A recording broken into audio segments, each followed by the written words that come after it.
The film starts at an abandoned aircraft space. Our protagonist starts talking about what happens when you die, and he says that you become a ghost. The ghosts are not visible to the living world, except to the other ghosts.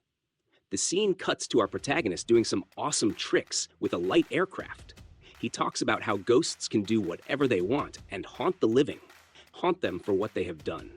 With epic music and some even more crazy flying tricks, there seems to be a slight problem with his aircraft. He tries to make it work, but it goes downhill, and our hero jumps out of the aircraft. But there's a catch. You see, to the whole world, he died there 3 years ago, but he just staged his own death to become a ghost. He says that the story doesn't start there. The story starts from his team's first mission, and we go back into the past. He says that the mission was a glorious cluster fudged. Well, he said the F word, but we cannot say that in here because we are a family-friendly channel. Okay, so there is a car chase scene in Florence, Italy, and in that car, we see a beautiful blonde with a gaping hole in her stomach. She complains to our hero that it was his job to cover her, and there seems to be a little argument going on, while another beautiful brunette is trying to remove the bullet from the blonde's stomach. Everybody is disgusted in that car, especially the driver. I have to agree here. The driver is really good at his job because this guy crashed the enemy's car with a civilian's car and defeated them without even fighting. So, 17 minutes earlier, our hero was talking to an Italian lawyer, asking him about a gas attack and why he is trying to protect a criminal. The lawyer denies his claims and says that his client never ordered the gas attack. Our protagonist then says he didn't, but he ordered his 4 generals, and then they executed the gas attacks. The lawyer still protects his client, and our hero says, "Then let's go nuts!" The scene cuts back into the car chase sequence.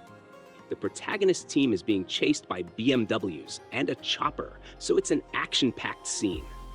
After all, it's Michael Bay's movie. The driver then crashes towards nuns, civilians, and almost kills a baby and puppies. I take my word back, he is shit at his job. Finally, we get introduced to the team. Number 6, the driver.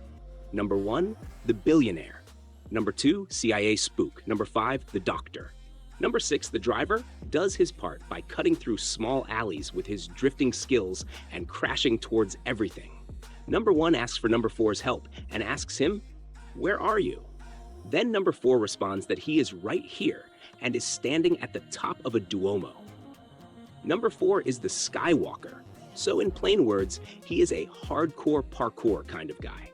He jumps from one building to another, following the team who are in the car. He navigates them and eliminates any nuisances. Number 1 then pulls out an eye, which he took from the Italian lawyer. Eventually, they find a place, but not for long though. Number 1 then scans the eye to unlock the phone so that it can lead them towards the 4 generals. Now all they have to do is evade the cops. We get introduced to number 3, the hitman, who is learning the Italian language. He picks up number 4, and they are on their way to help the team. The team in the green car is being pursued by a helicopter and a group of armed adversaries. The attackers are firing at the team, and number 1 asks number 2 if she's able to return fire. Despite being injured, the resilient number 2 takes out a weapon and skillfully eliminates their pursuers, all while being tended to by the doctor. The chase continues, and number 2 grabs an assault rifle, manages to neutralize more enemies, and calmly resumes her treatment as if it were an everyday occurrence. The driver, determined to shake off their pursuers, barrels through a museum, narrowly avoiding destruction despite colliding with several obstacles. Eventually, they manage to lose the helicopter, but the ground pursuit persists. In a bold move, number 4 arrives on a skateboard and fires a grenade launcher to aid the team. Things are finally looking up as they near the chance to lose their enemies. But suddenly, a goon opens fire at the front windshield, making it hard for number 6 to see. In the chaos, he crashes into a forklift, and tragically, he gets impaled by the metal. Number 3 and number 4 rush to his aid, managing to escape the scene, and sleep, but the damage is done. The next scene shows the team on a boat, solemnly packing number 6's body. Number 3 proposes a toast to the driver, and the group is visibly shaken. Number 3 begins crying, and when number 2 asks why, he says it's because they don't even know the guy's name. When number 3 asks what his name was, number 1 dismissively says it doesn't matter. He blames himself for not managing the risks better and apologizes. Number 5 hesitantly asks if number 6 had a family, to which number 2 replies, "We're his family." However, number 1 coldly counters, "We're not a family." With heavy hearts, they pick up number 6's body. Before letting him go, number 1 stoically remarks that they'll need to find a number 7 now. They then solemnly drop his body into the water and watch as it disappears beneath the surface. We now see a soldier with a devastated expression, mourning the loss of his comrades. To understand his grief, the scene transitions into his flashback. The soldier is a sniper in the US Army, preparing for an attack on the Helmand province, a stronghold in Afghanistan. As the army advances on the terrorists, the sniper supports the mission by taking out targets from a secure vantage point. His precision and skill help the unit successfully secure the base. However, as the situation seems under control, a white van approaches the base, claiming to be from the UN. The sniper, observing from his post, grows suspicious and voices his concern, calling the UN presence uncharacteristic and suspecting a threat. He requests permission from his superior to take the shot, but his request is denied.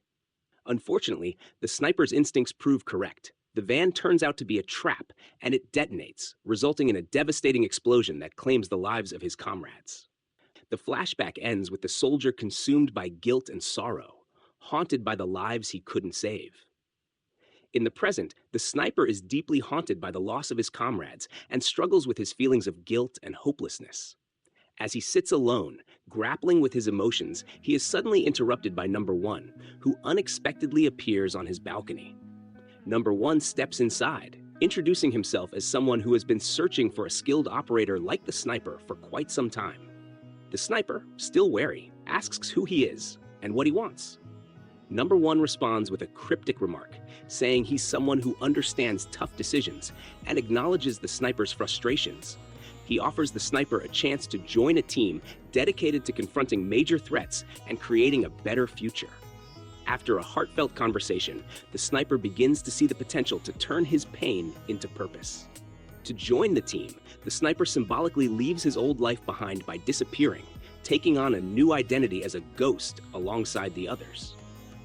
In a poignant moment, he watches his own memorial service from a distance, seeing his family mourn him. Though difficult, the moment solidifies his resolve to move forward and commit to this new mission. Number 1 gave Blaine, the sniper guy, the designation number 7 and introduced himself to him. Blaine automatically assumes that there are 7 people, but number 1 says that there are only 6. It seems like number 1 is honoring number 6's death. He takes 7 to their hideout and explains that they will do the dirty job the government won't do. Number 1 says that they are restricted and have to work under the radar to avoid being found. He gave numbers to his teammates so everyone could stay safe. Number 1 shows the target board to everyone. At the top of the hit list is the dictator of Turkestan, Rovach Alimov. Later, they're chilling in a bar. Everyone talks to 7 about how being a ghost is beneficial to them. No more taxes, no criminal records, and even some, well, naked activities. Number 3 is about to eat, and when he tries to grab the salt, it moves away from him. It turns out that number 1 is controlling the salt with magnets using his gadget, which is going to be very important for their endgame. It turns out number 1 is a genius with magnet technology. That's what made him rich, earning him the nickname the Billionaire. After discussing the pros and cons of being dead, number 1 finally explains their plan to number 7. Their mission is to stage a coup, meaning they're going to replace the cruel dictator with his democracy-loving brother. But to make this happen, they first need to take out 4 key generals. This will lead them to the brother, who is hidden somewhere in the world. After the discussion, 7 asks about this Rovach guy, and we're taken into a flashback of number 1. In the flashback, we see thousands of people displaced because of the conflict. Social workers are aiding them, and they've even built a small hospital to help those in need. Number 1 arrives at the scene, offering charity to help as well. While he's there, a man keeps taking photos of him helping the people. They assume it's just for publicity, another rich man doing charity for his image. But then, at that very moment, they are hit by a gas attack. thousands of people die almost instantly. Number one tries to save them, handing out masks in an effort to protect as many as possible. This shows us that he genuinely cares about others. He wasn't there just for public relations. This single moment changes Number One's worldview forever. We then get a glimpse of Rovak, the dictator. He's admiring some Napoleon artwork when a man runs in to show him the news of the gas attack, which has spread across the world. Rovak asks the man, "Who do you think did this? Impress me." The man bravely responds, "You did it. You spread the news about a gas attack to inspire fear in the people." Rovak gives a bogus excuse, claiming that he did it to inspire fear in the enemy, showing them the weapons they have in their arsenal. He adds that it was also meant to keep his people from rebelling. 6 months after the gas attack, Number One and Rovak are at the same theater play in Paris. During the intermission, they both head to the bar and order drinks. Number One tries to strike up a conversation with Rovak, asking him if he believes that art imitates life. In the play, cruelty happens first, but then justice is served. Number One asks Rovak if he believes in that sequence. Rovak responds that he doesn't. Instead, he says the events in the play are about bringing order to a disordered world. If you haven't noticed, both of them are actually talking about the gas attack, but they're using the play as a metaphor. Number One then trolls Rovak's bodyguard and flirts with the bartender. Afterward, Number One and the bartender share an intimate moment. It's not just a one-night stand, though. Our hero has fallen in love with her. That's the flashback of Number One. Back in the present, Number Seven starts asking questions about Number One to Number Four, but no one on the team really knows anything about him. Number One remains a mystery, even to his teammates. Number Seven then asks how many missions the team has completed together. It turns out they've only done one mission, in Florence, Italy. This makes Seven feel a little worried about how the team operates. But Four reassures him, saying that this time will be different. He has a good feeling about it. Number Seven then asks about Murat, the dictator's brother, and why they haven't found him yet. Number Four doesn't know either, but mentions that Murat was captured by the Americans at one point. This takes us into the flashback of Number Two. It was the CIA who captured Murat. Number Two begged her superiors not to return him to his brother, Rovak, but they ordered her to follow through anyway. Back in the present, Number One talks about his life. Even though he's a billionaire and has invented a lot of tech, he prefers to stay low-key. He doesn't want public recognition. He shares that he saw the government failing to help people in need, so he decided to take matters into his own hands. Now, he's focused on tracking the 4 generals who serve Rovak. Meanwhile, Number Three is listening to conversations between Rovak and his generals. The generals are being sent to Vegas to meet an arms dealer. It turns out this arms dealer is the one supplying them with gas weapons. As you might expect, the generals aren't just in Vegas for business. They're also enjoying themselves, with women arranged by the arms dealer visiting their rooms. Number Two and Number Three disguise themselves as tennis players for their mission. Their job is to take out the generals. They successfully eliminate everyone, except for one general who has crucial information about Murat's location. They stop this general from completing his business and force him to reveal where Murat is hiding. It turns out Murat is in the knee-high tower in Hong Kong. Instead of cleaning up the scene after taking out their targets, Number Two and Number Three begin their own intimate moment. Afterward, Number Three visits his mother, who lives in the Nevada St. Mary's home. During the visit, Number Three explains to his mom what he's doing now, saying that he's working for a good purpose. However, his mom mistook him for someone named Andreas, who is likely her other son. Number Three corrects her, saying, "It's not Andreas, it's Javi." But his mom becomes angry, calling Javi a murderer. Javi tries to defend himself, saying that his violent actions are in the past. This takes us into the flashback of Javi, also known as Number Three. Javi was a skilled assassin, known for taking out targets without question. During one of his missions, he eliminated a target as planned.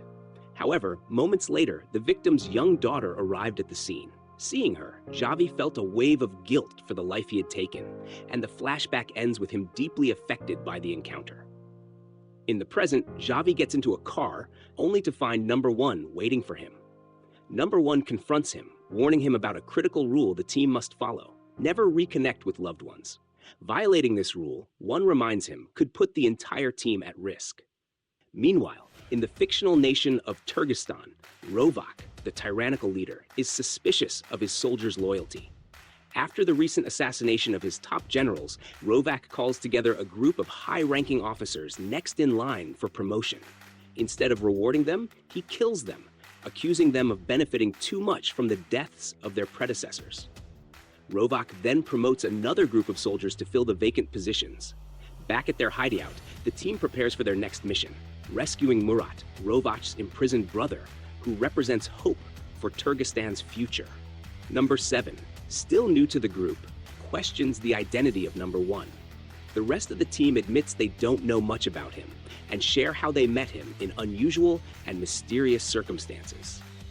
We see a flashback of Number 4's past, where he and his friends were involved in a heist.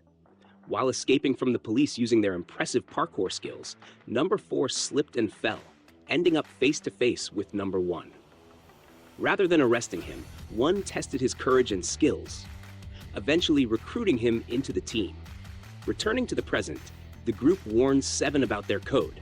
No one gets left behind, but no one goes back for those who fail to keep up. 7, however, believes this approach needs to change, citing his military background as a Delta Force operator. The mission takes the team to Hong Kong, where Murat is being held in a penthouse prison on the 90th floor of the Knee-High Tower. Rovak visits Murat before the mission begins, and the two engage in a tense discussion about art, history, and politics. Their opposing views highlight the stark contrast between the dictator and his reform-minded brother. Murat is clearly unhappy with his captivity, but Rovak warns him that any harm that befalls Rovak will be mirrored onto Murat. The team's plan is daring and complex. They will use 2 sky cranes for the mission, one to secure a zipline for crossing to the tower and another to position a sniper. They must rescue Murat and leave the tower within 15 minutes before the Hong Kong police arrive. Number 1 coerces a crane operator to assist them, despite warnings that the crane is unstable. Number 4 uses his parkour skills to cross and secure the zipline, while Number 5 releases laughing gas on the ground floor to incapacitate civilians and ensure minimal collateral damage. Numbers 2 and 3 take the elevator, tasked with eliminating guards and clearing a path to Murat. The mission becomes chaotic when Number 3's mask is damaged, and he inadvertently inhales some of the laughing gas. Disoriented, he struggles to stay focused, making him a liability. Number 7, stationed as a sniper, mistakenly identifies 3 as a hostile when he picks up an enemy weapon and shoots at him. Fortunately, the protective gear Number 3 wears absorbs the bullet, sparing his life. Despite the setbacks, the team pushes forward, determined to complete the mission and secure Murat's freedom. They cannot escape from below, so the only way is from the top. They have a whole unit and a lot of goons, so it's impossible to neutralize all of them. Number 7 improvises. He shoots the pool, and the place is flooded with water. It takes out most of the bad guys. They have to escape through the zipline, but Murat is afraid to do so. Number 3 tries to knock him out and punches him. What a funny guy. They all manage to escape, except for Number 4. The zipline is cut and he doesn't have any ammo left, so he's screwed big time. He manages to escape the building with his parkour skills, but Dakik keeps throwing grenades, making it much harder. Everyone has left Number 4 behind because, remember, if anyone is left behind, nobody is going to rescue them. Number 7 refuses to leave him, but Number 1 insists they leave him behind. Number 7 makes Number 3 stop the car. Finally, Dakik catches up with the Number 4 and is about to finish him, but Number 7 snipes Dakik, saving Number 4's life. After the incident, Number 7 confronts Number 1 and says this is not the way he operates. He's not going to leave a man behind. Number 1 responds that he expects everyone to leave him behind if he were ever in the same situation as Number 4. He argues the mission is much more important than a man. Number 7 reveals his name is Blaine, and everyone else follows suit. Number 4 is Billy. Number 3 is Javier. Number 2 is Camille, and Number 5 is Amelia.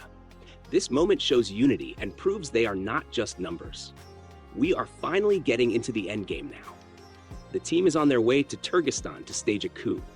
Numbers 4 and 5 install an inverter to hack into the broadcasting channel. Meanwhile, numbers 2 and 3 set up explosives on Rovak's statues to create chaos. Murat gives them a crucial tip. After Rovak's national address, he always goes to his yacht for an after-party.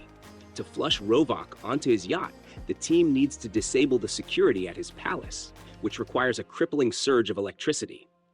Numbers 1 and 7 disguise themselves and visit the state-run generator. They enter through the front door, pretending to investigate, but their real goal is to hack into the system. Now, they are about to begin their final mission. Number 2 is already on the yacht, and number 3 is positioned at the palace. During Rovak's live national address, broadcast across the country, they replace it with Murat's message. Murat speaks out, saying, "Enough is enough. We need to stand against the cruel dictator." Every civilian sees Murat, and the people are riled up. They rally to Murat's side, and riots break out in the streets.